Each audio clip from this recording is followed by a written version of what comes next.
বিসমিল্লাহির রহমানির রহিম। সুপ্রিয় শিক্ষার্থীবৃন্দ, welcome to digital education Bangladesh. আজ আমরা শিল্পকর্মমুখী শিক্ষার্থী অষ্টম শ্রেণী এসব বৈদ্যুতিক সার্কিট তৈরি করি। অনুশ্রেণী 5 অতি সংক্ষিপ্ত প্রশ্নোত্তরগুলো আমরা জানবো। তো এই 15টা প্রশ্ন ছিল এখানে অনুশ্রেণী 5-এ। বৈদ্যুতিক সার্কিট কি? বৈদ্যুতিক সার্কিটের মূল উপাদান কয়টি? বৈদ্যুতিক উৎস কয় ধরনের? বিদ্যুৎ চলাচলের মাধ্যম হিসেবে কি ব্যবহৃত হয়? নিয়ন্ত্রণ যন্ত্রের কাজ কি? রক্ষণ যন্ত্র কি? আদর্শ বৈদ্যুতিক সার্কিট কি? বৈদ্যুতিক সার্কিটে কোন কোন উপাদান ছাড়াও কাজ সম্পাদন সম্ভব? পুশ বাটন সুইচের কাজ কি? সার্কিট ডায়াগ্রাম কি? কোন ধরনের সার্কিট একাধিক বৈদ্যুতিক বাতি একই শাখায় বা তার পর্যায়ক্রমে সাজিয়ে সংযোগ দেওয়া হয়? 12 নম্বর ছিল সিরিজ সার্কিটের কারেন্ট প্রবাহের পথ কয়টি? সিরিজ সার্কিটের বাল্বগুলি বিদ্যুৎ চলার কারণ কি? কোন সার্কিটে কারেন্ট প্রবাহের পথ একাধিক থাকে? বৈদ্যুতিক লোড সমূহ পৃথকভাবে নিয়ন্ত্রণ করা যায় কোন সার্কিটে? এই প্রশ্নগুলো আমরা ধারাবাহিকভাবে উত্তরগুলো শিখব জানবো। 1 নম্বর ছিল বৈদ্যুতিক সার্কিট কি? উত্তর হচ্ছে বৈদ্যুতিক সার্কিট হলো বৈদ্যুতিক উপাদানগুলির একটি পথ যার মধ্য দিয়ে বৈদ্যুতিক প্রবাহ প্রবাহিত হয়। 2 ছিল বৈদ্যুতিক সার্কিটের মূল উপাদান কয়টি? উত্তর হলো বৈদ্যুতিক সার্কিটের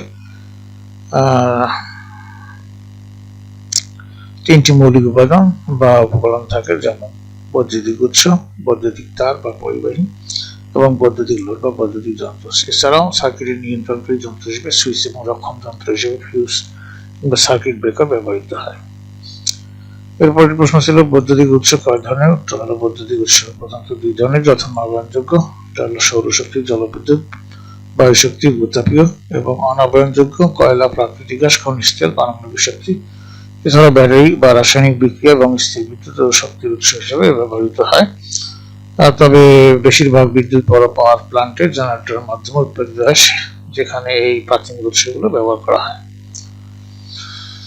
এরপরে 4 নম্বর প্রশ্ন ছিল বিদ্যুৎ চলাচলের জন্য মাধ্যম হিসেবে কি ব্যবহার করা হয়? উত্তর বিদ্যুৎ চলাচলের জন্য প্রধানত সুপরিবাহী কন্ডাক্টর পদার্থ ব্যবহার করা হয়, যেমন ধাতু, তামা, অ্যালুমিনিয়াম, সোনা, রূপা, কারণ এদের মধ্যে মুক্ত ইলেকট্রন থাকে যা সহজেই চলাচল করতে পারে।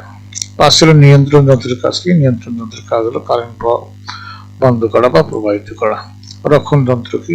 রক্ষণ যন্ত্র বা প্রোটেক্টিভ ডিভাইস হলো এমন সব সরঞ্জাম যা বৈদ্যুতিক সিস্টেমে স্বাভাবিক অবস্থা, যেমন অতিরিক্ত কারেন্ট, শর্ট সার্কিট এবং গ্রাউন্ড ফল্ট শনাক্ত করে এবং ক্ষতি এড়াতে বা প্রতিরোধ করতে সক্রিয়ভাবে বিদ্যুৎ সংযোগ বিচ্ছিন্ন করে, যেমন ফিউজ, সার্কিট ব্রেকার, রিলে, যা নিরাপত্তা নিশ্চিত করে ও যন্ত্রপাতি সুরক্ষা দেয়।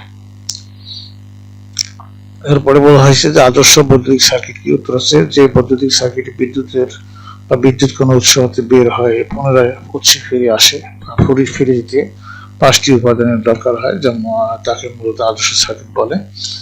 যে সেই 5টি উপাদান হলো ভোল্টেজ উৎস, রক্ষণ যন্ত্র, নিয়ন্ত্রণ যন্ত্র, পরিবাহী তার ও বৈদ্যুতিক লোড। তাহলে যে সার্কিটে এই 5টি উপাদান থাকবে তাকে আমরা আদর্শ সার্কিট বলতে পারি। 8 নম্বর প্রশ্ন ছিল বৈদ্যুতিক সার্কিটে কোন কোন উপাদান ছাড়াও কাজ সম্পাদন সম্ভব? উত্তর হলো বৈদ্যুতিক সার্কিটে সুইচ এবং ফিউজ ছাড়াও কাজ সম্পাদন সম্ভব। 9 নম্বর প্রশ্ন ছিল পুশ বাটন সুইচের কাজ কি? উত্তর হলো পুশ বাটন সুইচের কাজ হলো বৈদ্যুতিক সার্কিটকে অন অফ করা। এরপরে ছিল সার্কিট ডায়াগ্রাম কি? উত্তর হলো সার্কিট ডায়াগ্রাম হলো সার্কিটের বিভিন্ন উপকরণের চিহ্ন সম্বলিত এমন একটি চিত্ররূপ যা দেখে এর উপকরণগুলো কিভাবে পরস্পর যুক্ত রয়েছে তা বোঝা যায় এবং এদের মান সংক্ষেপে ডায়াগ্রামে উল্লেখ থাকে। এরপর হচ্ছে কোন ধরনের সার্কিটে একাধিক বৈদ্যুতিক বাতি একই শাখায় বা তার পর্যায়ক্রমে সাজিয়ে সংযোগ দেওয়া হয়? উত্তর হলো সিরিজ সার্কিটে। 12 নম্বর প্রশ্ন ছিল সিরিজ সার্কিটে কারেন্ট প্রবাহের পথ কয়টি? উত্তর হলো একটি। 13 নম্বর প্রশ্ন ছিল সিরিজ সার্কিটে বাল্বগুলি মিটমিট করে জ্বলার কারণ কি? উত্তর হচ্ছে সিরিজ সার্কিটে অতিরিক্ত বাল্ব যুক্ত করলে অন্যান্য লোডের দিকে মোট রোধ বেড়ে যায় এবং বিদ্যুৎ প্রবাহ কমে, ফলে বাল্বগুলি মিটমিট করে জ্বলে। 14 নম্বর ছিল যে কোন সার্কিটে কারেন্ট প্রবাহের পথ একাধিক থেকে? উত্তর হলো প্যারালাল সার্কিটে।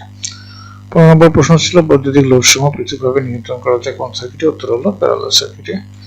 শিক্ষার্থীবৃন্দ, এই ছিল তোমাদের এই 15টি প্রশ্নের উত্তর, যেগুলো তোমাদের পরীক্ষা অবশ্যই থাকবে। তোমরা এগুলো মুখস্থ করবে। পরবর্তী ক্লাসে আমন্ত্রণ জানিয়ে তোমাদের সুস্বাস্থ্য কামনা করে সেখানে বিদায় নিচ্ছি। খোদা হাফেজ।